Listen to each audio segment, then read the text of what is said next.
And I want to share a story with you. A story I heard about 10, 12, maybe 15 years ago. When you get older, all the years seem to come together, so it could be 10 years, it could be 15 years. But I was visiting Melbourne, Australia, and I heard the story from the woman with whom the story occurred. A rabbi, shliach, standing there, Rabbi Groner, to confirm every detail of the story. And this is the story that she told. She had some rare form of leukemia, and the doctors had given up a long time ago, and the point where the story happens, the doctors gave her a few days. Not a few weeks, not a few months, but a few days to live. And she was in terrible pain, and they were treating the pain with narcotics. She had a mother who would come visit her. She also had a brother who did not visit her. I understood, I didn't ask, I didn't want to pry, but I understood that the reason her brother didn't visit her was not because he didn't have concern for her, but he couldn't bear to see his sister going through such suffering. One day, she's laying in bed. She was drugged, and she falls asleep. And in her state of sleep, during the day, she has this, what people would call today, a near-death experience, but she wasn't really clinically dead, so it was not really a near-death experience, but something like it. She's in a tunnel, and she sees her long-departed grandmother on the other end of the tunnel, motioning with her hand, beckoning her to come with her. And she starts to go in that direction. Your bubby calls you, you go. And then a man, a rabbi, venerable rabbi, who later on turned out to be the Rebbe. I don't know if she knew it then or she found out later. I don't remember that part. But the Rebbe, in her dream, tells her, don't go, hold on tight. Which she does.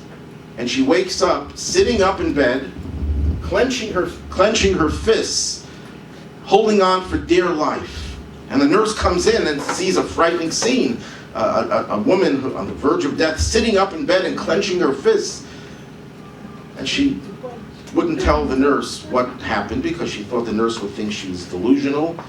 But to her, it was a very, very real experience. A while later, the same day, her mother comes to visit her. And the mother tells her, your brother has finally come to see you. He's waiting. He's psyching himself, getting himself ready for this, perhaps the last time he'll be seeing you alive. I don't think she said those exact words, but that was essentially what the message was. The daughter says to her mother, I want to tell you an experience, a vision that I just had in my sleep. And she tells her the story. And the mother listens, and the mother says, I'm going to call your brother in right now. She calls the brother in, and she says to the brother, to her son that is, tell your sister the dream you had last night. And he says, in my dream, I see you in a tunnel.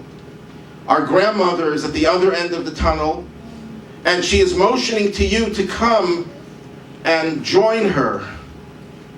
And you start going, and the Rebbe, and again, I'm not sure if he knew it was the Rebbe at that time, or he didn't know until later, but whoever this venerable rabbi was, motions to you not to go, and to hold on tight. They both had the same dream, hours apart. Well, to the disappointment of the doctors, she survived. I'm only kidding, doctors are not that bad. Some of my best friends are doctors as well. But she did, you often hear stories where someone has a miracle and they survive, and the doctor looks at them, what doctor did you go to? You should be happy that the patient is alive, but that, there's something about the ego. At any rate, we all have egos. Rabbis are not excluded from that. after she fully recovers, and again, I saw her a few years after this incident happened, so obviously she had a full recovery, and as far as I know, she's still alive and well. She decided she's going to go to the Rebbe to thank him. The Rebbe every Sunday morning, as I'm sure you know, would distribute dollars for tzedakah, blessings. So she went with Rebbetzin Broner. May she live long and be well. And she introduced her as the woman who had the dream. And the Rebbe said, and this is the punchline, it was not a dream, it was reality. The Rebbe once spoke about the difference between the way people perceive Golus, exile, and Geula, redemption. People say, why are you talking so much about Mashiach? It's a dream, it's a pipe dream. And the Rebbe says, no, you get it all wrong. Golus is the dream.